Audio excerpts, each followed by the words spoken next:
Welcome back to the deep dive.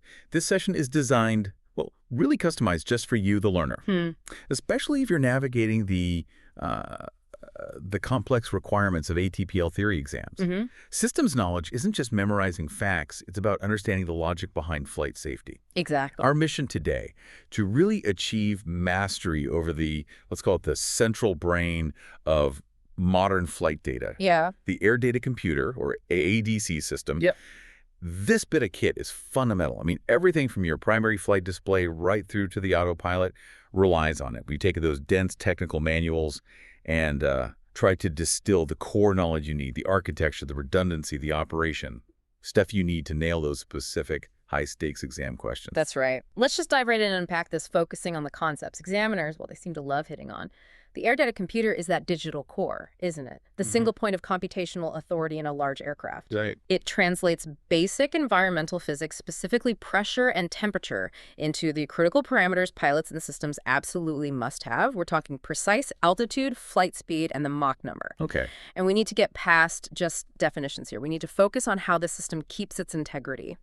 Specifically, through its essential components, the complex layers of redundancy that guarantee failure prevention, and the huge advantages that these centralized computing systems have over the old mechanical setups. So it's not just what it is. No, exactly. It's how it interfaces with the entire aircraft ecosystem. That's what you need to understand for the exams.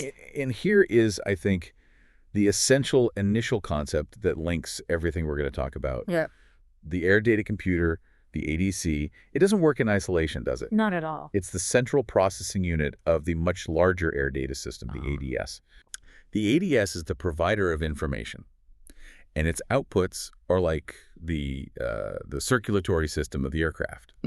They feed the cockpit instruments, sure, but more critically, they feed directly into the aircraft's brain, the automatic flight control system, the AFCS. Critical link there. Along with the altitude reporting transponder and the mandated flight data recorder.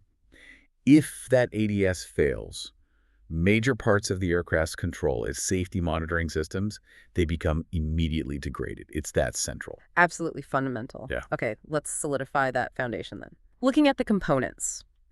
In large modern aircraft, the air data system fundamentally replaces those, well, frankly, bulky, conventional mechanical pressure instruments we all learned about in basic theory. Right, the ones with the bellows and diaphragms driving needles. Those are the ones. We're talking about replacing the mechanical altimeter, the old-style airspeed indicator, and the Mach number indicator with a centralized electronic computing system. Much cleaner, much more accurate. So the ADS itself, it's an integrated loop. It comprises 4 primary elements, all working together.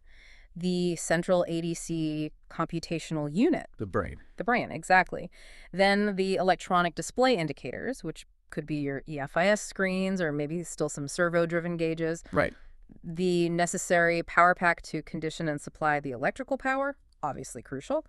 And the sensors, the probes out on the aircraft skin that gather the raw atmospheric data. And this brings us right back to the inputs. Yeah. You mentioned pressure and temperature. If you're prepping for an exam, this list, honestly, it needs to be second nature. Absolutely. Tattoo it on your brain, as you said. These 3 measurements are the raw material. The computer uses them to build the entire flight picture. So the 3 fundamental inputs to the ADC are pitot pressure, that's total pressure, static pressure, the ambient pressure, and air temperature, specifically total air temperature measurement, TAT. That's it. Pitot, static, TAT. And it's crucial to remember, isn't it, that the ADC isn't actually measuring altitude directly. Good point. Yeah. No, it's not. It's measuring static pressure. Then it uses the universally agreed upon standard atmospheric model ISA and some pretty complex mathematical formulas to compute altitude and also vertical speed based on that pressure reading. So the output accuracy relies entirely on the input accuracy. And the speed of those inputs, yes. Precision in, precision out. All right. Many thanks for listening to this free part of the ATPL Theory podcast.